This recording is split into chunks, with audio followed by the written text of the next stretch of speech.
After 3 years together, he told me to move out for his wedding. So I showed up. I still remember the day he looked me in the eyes and said those words that shattered my world. "Emily, I think you should start looking for another place to stay." At first, I laughed. I thought it was one of his twisted jokes, the kind he usually made when he wanted to get a reaction out of me. But then I noticed his hands trembling, and the way his voice cracked on that last word. Stay. 3 years together. 3 years of love, laughter, sacrifices, and shared dreams. And now, he wanted me gone? When I asked him why, he couldn't even look at me. Instead, he whispered, "I'm getting married, Emily." My heart stopped. Married? To who? And then he said her name, Sophia. The same friend he swore was just a colleague. The same woman whose texts he used to hide by tilting his phone away. The same woman I had asked about 100 times, and he always laughed and said, "Don't be insecure, babe." I stood there, trying to breathe as everything inside me collapsed. He didn't even look guilty, just uncomfortable. Like he was explaining a late rent payment, not breaking the heart of the woman who loved him with everything she had. He said they'd been planning the wedding for months. Months. Which meant while I was planning our future, he was planning his life with her. I packed my things in silence. Every shirt I folded felt like a goodbye to the woman I used to be. When I handed him the apartment key, I looked at him one last time and said, "I hope she makes you as happy as you once made me believe I was." He didn't respond. He just turned away. A week later, I got the invitation. Yes, the wedding invitation. It was like a cruel joke, an embossed white envelope with gold lettering. "Christopher and Sophia invite you to celebrate their union." I laughed, not out of humor, but disbelief. He actually wanted me to witness his happily ever after? So, I decided I would, but not in the way he expected. The wedding day arrived. I wore a simple black dress, elegant but understated. The kind of dress that made people whisper but couldn't be called inappropriate. When I walked into that church, heads turned. Even his mother gasped when she saw me. But I didn't care. I held my head high, every step echoing the pain, betrayal, and power that had been building inside me for weeks. Christopher froze when he saw me. The color drained from his face.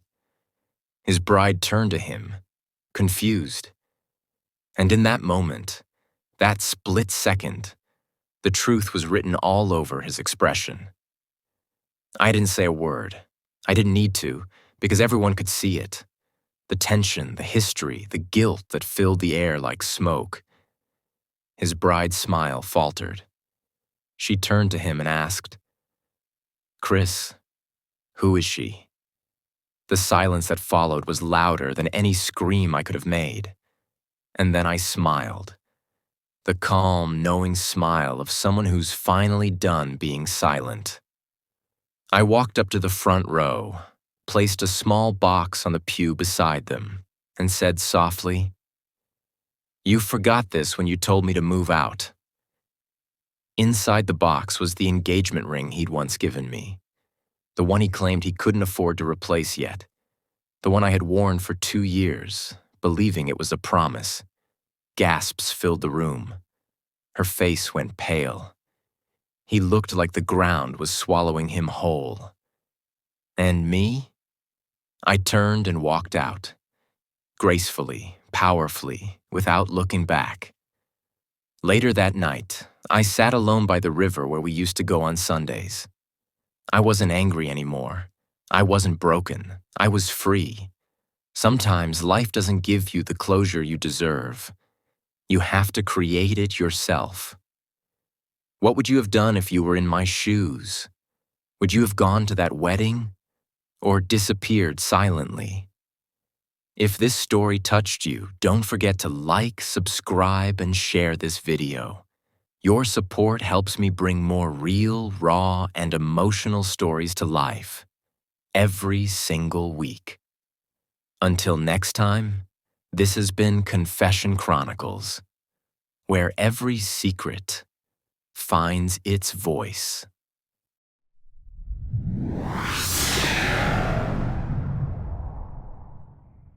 I confronted my ex at his wedding and shocked everyone. I never thought I'd find myself standing outside a church, holding an invitation that wasn't meant for me. It was his wedding day. My ex, the man who once swore he'd never love anyone the way he loved me. And yet, there he was, about to marry someone else. I stared at the white envelope in my trembling hands. It wasn't sent to me directly. It came accidentally, addressed to my old apartment, one we once shared. When I opened it, my chest tightened. His name printed beside hers in golden cursive. For days, I couldn't sleep. Memories kept replaying, the laughter, the promises, the nights he said I was his forever. And now, forever had an expiration date. But the more I thought about it, the more something inside me burned. Not jealousy, not even heartbreak, just unfinished business. I needed closure. Or maybe I needed to remind him that I still existed. So I put on the red dress he once said made me look like danger itself. And I went to his wedding. The moment I stepped into that church, every head turned. Conversations froze mid-sentence. The air was thick with confusion, and maybe a hint of fear. He saw me. His eyes widened. The color drained from his face. Even from the altar, I could see the way his jaw tightened. His bride turned to look at me. A beautiful woman in white, radiating everything I used to be. I walked slowly down the aisle, heels clicking against the floor, each step echoing through the silence like a countdown. The priest cleared his throat awkwardly, but I didn't stop. When I reached the front, I smiled. "Congratulations," I said softly, though my voice shook just enough to betray everything I felt inside. He opened his mouth to speak, but I raised my hand. "I won't stay long," I continued. "I just came to return something." I pulled a small silver ring from my purse, the one he gave me the night he said he'd never let me go. The audience gasped. Even his mother whispered something to the woman beside her. I placed the ring gently on the altar. "Thought you might want this back," I said. It didn't fit me anymore, and I figured she deserves one that does. The room went silent. The bride looked between us. Confusion, anger, fear, all flickering across her face. He took a step toward me. "Why are you here, Ava?" he asked, but I could see the guilt in his eyes. "Because," I whispered, "I spent years waiting for an apology that never came. And maybe I just needed to see you lie one more time, to her, not me, so I can finally let go." The tension broke like glass shattering. The bride turned to him, tears welling up. "What is she talking about?" she asked, her voice trembling. He froze. No answer. That silence said everything. I smiled sadly. "Don't worry," I said to her. "He's great at pretending. Just make sure you know who you're really marrying." And with that, I turned and walked out. The whispers chased me down the aisle. Every breath, every murmur slicing through the air. Outside, the wind hit my face. For the first time in years, I felt free. No more waiting for closure. No more wondering what went wrong. Because sometimes, the most powerful revenge is simply walking away, with your dignity intact and your head held high. But tell me this. Would you have done what I did? Would you confront your past one last time, just to finally close that chapter? Or would you stay silent and let time erase what words never could? When I got home that night, I slipped off the red dress and smiled at my reflection. Maybe I didn't need him to see my worth. Maybe I just needed to remember it myself. If you believe closure comes from within, don't forget to hit that like button and subscribe for more real-life confessions that will leave you speechless. Because sometimes, the most dramatic stories are the ones we live through ourselves.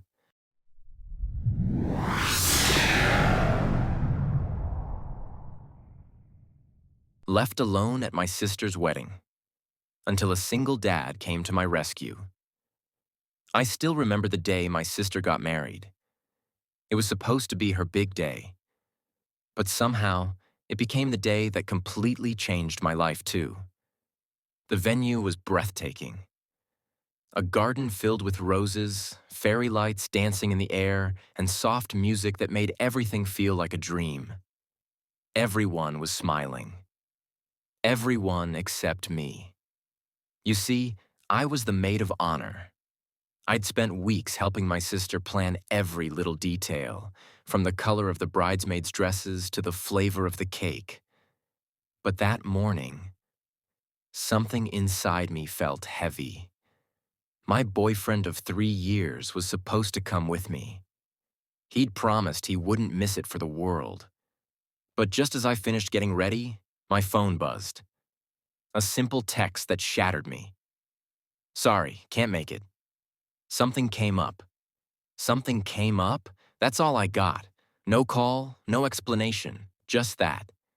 So, there I was, standing alone in a sea of couples, pretending to be fine while my heart quietly broke. During the ceremony, I held the bouquet, smiled for photos, and clapped when my sister kissed her groom.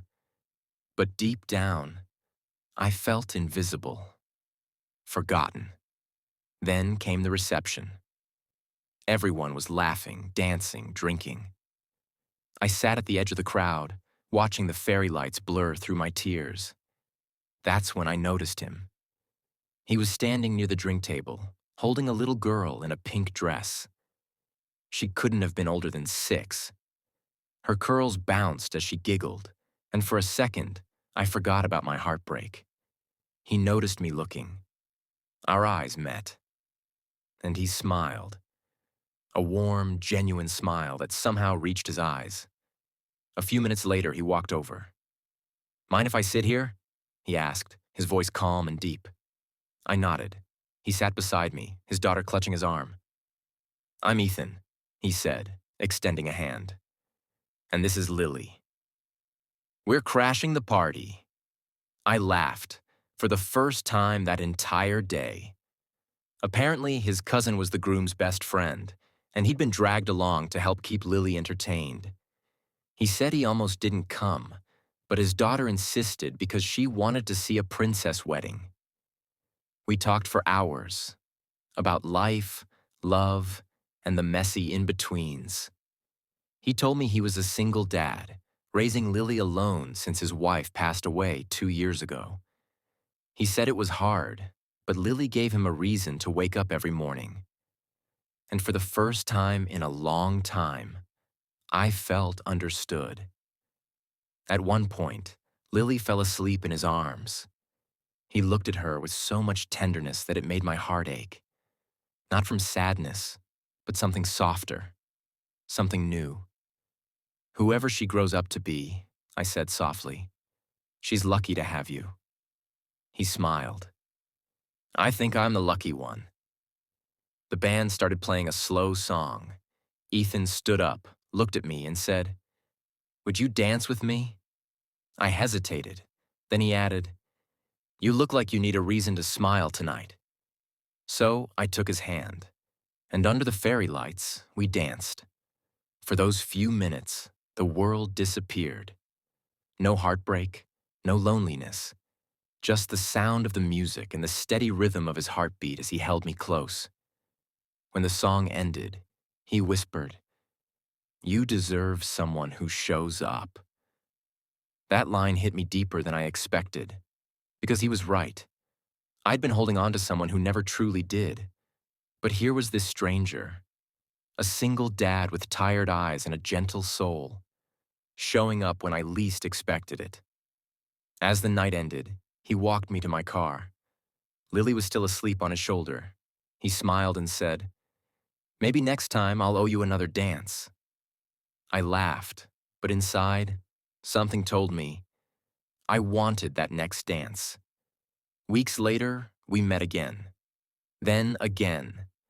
And somehow, those meetings turned into calls. The calls into dinners. And the dinners into something I didn't dare call love. Not yet, but something real. He never tried to fix me. He just showed up, every single time. And sometimes, that's all it takes for a broken heart to heal. Someone who doesn't promise the world, but shows up when everyone else walks away. So, tell me, do you believe that the right people often come into our lives when we least expect them? Or do you think fate has a funny way of turning heartbreak into a second chance? I'd love to hear your thoughts in the comments below. And if you enjoyed this story, don't forget to like, subscribe, and hit the notification bell. Because every week, I share more stories just like this one. Stories about heartbreak, healing, and the unexpected beauty of second chances. Until next time, this is Confession Chronicles signing off.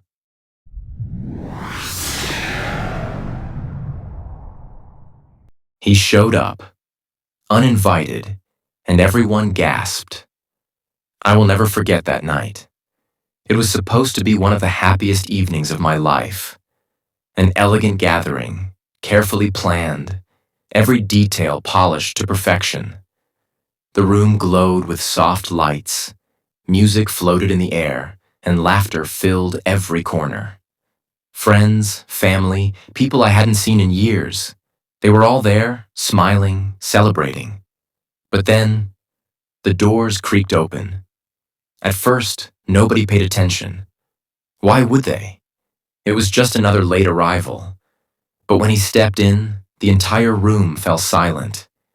You could feel the shift in the air. The music suddenly felt too loud, the laughter died mid-breath, and all eyes turned to the entrance. He wasn't supposed to be there. Not now. Not ever. My chest tightened. Memories I had fought so hard to bury clawed their way back into my mind. He stood there, bold and unflinching, as though he had every right to be part of this night. His presence alone was like a storm cloud hanging over what was supposed to be a flawless evening. People gasped, some whispered, others stared in disbelief. And me? I froze. My heart raced so hard it felt like it would break free from my chest. Why had he come? Was it to ruin everything? To expose secrets I prayed would never see daylight? Or worse? Was it revenge? He took one step forward, then another. Each footstep echoed across the polished floor like a thunderclap. I could see faces shift from confusion to shock, from shock to fear. Some guests looked at me as if begging me to explain, but I had no words, because deep down, I knew exactly why he was here. The truth I had locked away was about to break free. And then he spoke. His voice was steady, but carried a weight that silenced even the faintest whispers. "I wasn't invited," he said, his eyes locked on mine. "But I had to come. There's something everyone here deserves to know." The room erupted in murmurs, gasps, questions flying through the air like sparks from a fire. I felt my entire world tilt beneath my feet. My perfect evening was gone. My carefully built walls were crumbling. And I knew in that moment, life would never be the same again. So let me ask you this. What would you do if someone you thought was gone forever suddenly walked into your most important day, uninvited, holding a secret that could destroy everything? Would you face it head on? Or would you pray it all goes away? Because I didn't get to choose. He had already chosen for me. And the truth, once spoken, cannot be taken back. Thank you for listening to this story. If it had you on edge, make sure you subscribe to Confession Chronicles, hit the like button, and share your thoughts in the comments. I'd love to hear, what would you have done if he showed up uninvited? Because trust me, sometimes the scariest guests are the ones we never expected.